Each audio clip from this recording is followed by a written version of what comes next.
Hello，我係身份意識重塑 YY。有冇試過運用吸引力法則整願景板、落訂單，通通都試過，但係仍然冇效，因為呢啲本質上都係一啲外在嘅方法。要知道一個人長期嘅人生結果，其實唔係由方法去決定，而係由內在信念系統去決定嘅。現實中咧有一個好常見嘅情況，就係做完以上嗰堆嘢，收入冇提升，關係冇突破，人生狀態維持原地，最終結果仍然冇明顯嘅改變，因此就會出現一個結論：方法冇效。實際上咧，問題並唔係喺個方法嘅本身嗰度。今日我會直接講一個已經有效嘅系統係點樣運作。真正嘅關鍵係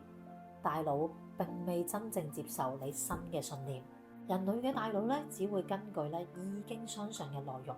去運作，而唔係根據你接收到嘅資訊去運作嘅。所以當一個人一邊寫目標，一邊內在咧仍然相信自己唔值得擁有，或者認為成功係好困難嘅時候，系統咧係會自動選擇舊嘅信念，因此行為會重複舊嘅模式。大腦嘅運作機制咧並唔係追求真理，而係追求一致性。佢會優先咧維持原有嘅身份設定先，只要身份未改變，行為就會自動收斂到符合該身份嘅結果。所以方法只會變成短期嘅刺激，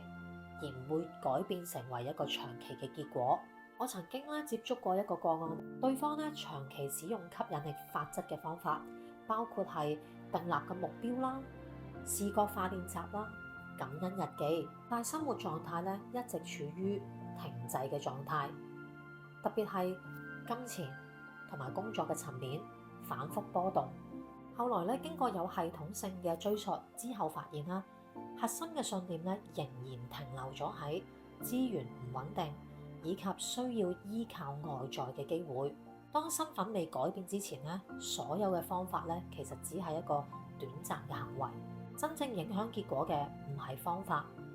而係身份。